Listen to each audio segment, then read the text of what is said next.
कैसे खत्म हुआ श्री कृष्ण सहित पूरा यदुवंश। नमस्कार दोस्तों, स्वागत है आपका अपने चैनल पर, जहां आपको मिलेंगी एक से एक पौराणिक कथा और उनके रहस्य। अगर आप चैनल पर नए हैं तो चैनल सब्सक्राइब कर ले और बेल आइकन को प्रेस करें ताकि नई कहानी या कथा सबसे पहले आपके पास पहुंचे। तो चलिए सुनते हैं आज की कहानी। 18 दिन चले महाभारत के युद्ध में रक्तपात के सिवाय कुछ हासिल नहीं हुआ। इस युद्ध में कौरवों के समस्त कुल का नाश हुआ, साथ ही पांचों पांडवों को छोड़कर पांडव कुल के अधिकांश लोग मारे गए। लेकिन इस युद्ध के कारण युद्ध के पश्चात एक और वंश का खात्मा हो गया, वो था श्री कृष्ण जी का यदुवंश। महाभारत युद्ध की समाप्ति के बाद जब युधिष्ठिर का राज तिलक हो रहा था, तब कौरवों की माता गांधारी ने महाभारत युद्ध के लिए श्री कृष्ण को दोषी ठहराते हुए श्राप दिया कि जिस प्रकार कौरवों के वंश का नाश हुआ है, ठीक उसी प्रकार यदुवंश का भी नाश होगा। गांधारी के श्राप से विनाश काल आने के कारण श्री कृष्ण द्वारिका लौटकर यदुवंशियों को लेकर प्रयास क्षेत्र में आ गए थे। यदुवंशी अपने साथ अन्न भंडार भी ले आए थे। कृष्ण ने ब्राह्मणों को अन्नदान देकर यदुवंशियों को मृत्यु का इंतजार करने का आदेश दिया था। कुछ दिनों बाद महाभारत युद्ध की चर्चा करते हुए सात्यकी और कृतवर्मा में विवाद हो गया। सात्यकी ने गुस्से में आकर कृतवर्मा का सिर काट दिया। इससे उनमें आपसी युद्ध भड़क उठा और वे समूहों में विभाजित होकर एक दूसरे का संहार करने लगे। इस लड़ाई में श्री कृष्ण के पुत्र प्रद्युम्न और मित्र सात्यकी समेत सभी यदुवंशी मारे गए थे। केवल बब्रू और दारू ही बचे रह गए थे।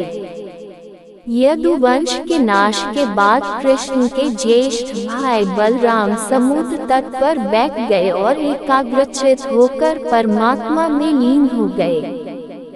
इस प्रकार शेषनाग के अवतार बलराम जी ने देह त्यागी और स्वधाम लौट गए। बलराम जी के देह त्यागने के बाद जब एक दिन श्री कृष्ण जी पीपल के नीचे ध्यान की मुद्रा में बैठे हुए थे, तब उस क्षेत्र में एक जरा नाम का बहेलिया आया हुआ था। जरा एक शिकारी था और वह हिरण का शिकार करना चाहता था। जरा को दूर से हिरण के मुख के समान श्री कृष्ण का तलवा दिखाई दिया। बहेलिये ने बिना कोई विचार किए वहीं से एक तीर छोड़ दिया, जो कि श्री कृष्ण के तलवे में जाकर लगा। जब वह पास गया तो उसने देखा कि श्री कृष्ण के पैरों में उसने तीर मार दिया है। इसके बाद उसे बहुत पश्चाताप हुआ और वह क्षमायाचना करने लगा। तब श्री कृष्ण ने बहेलिये से कहा कि जरा तू डर मत, तूने मेरे मन का काम किया है। अब तू मेरी आज्ञा से स्वर्गलोक प्राप्त करेगा। बहेलिये के जाने के बाद वहां श्री कृष्ण का सारथी दारुक पहुंच गया। दारुक को देखकर श्री कृष्ण ने कहा कि वह द्वारिका जाकर सभी को ये बताए कि पूरा यदुवंश नष्ट हो चुका है और बलराम के साथ कृष्ण भी स्वधाम लौट चुके हैं। अतः सभी लोग द्वारिका छोड़ दो, क्योंकि यह नगरी अब जलमग्न होने वाली है। मेरी माता, पिता और सभी प्रियजन इंद्रप्रस्थ को चले जाएं। ये संदेश लेकर दारुक वहां से चला गया। इसके बाद उस क्षेत्र में सभी देवता और स्वर्ग की अप्सराएं, यक्ष, किन्नर, गंधर्व आदि आए और उन्होंने श्री कृष्ण की आराधना की। आराधना के बाद श्री कृष्ण ने अपने नेत्र बंद कर लिए और वे सशरीर ही अपने धाम को लौट गए।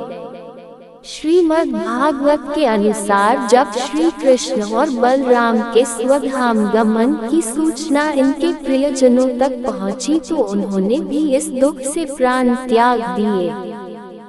देवकी, रोहिणी, वसुदेव, बलराम जी की पत्नियां, श्री कृष्ण की पत्रानियां आदि सभी ने शरीर त्याग दिए।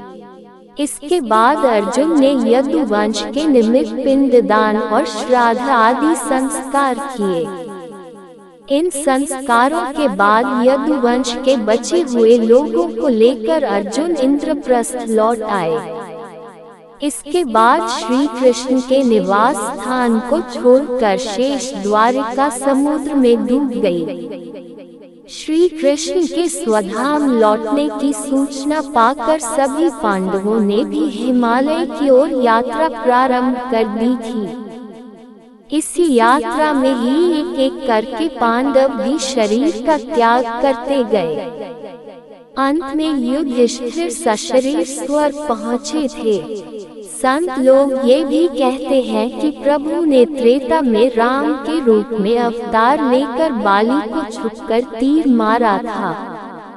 कृष्णावतार के समय भगवान ने उसी बाली को जरा नामक बहेलिया बनाया और अपने लिए वैसी ही मृत्यु चुनी जैसी बाली को दी थी। दोस्तों, ये थी आज की कहानी। उम्मीद है आपको कहानी पसंद आई होगी। कमेंट बॉक्स में जरूर बताएं आपको कहानी कैसी लगी। ऐसी ही और वीडियोस के लिए हमारे चैनल को सब्सक्राइब कर लें। राधे राधे।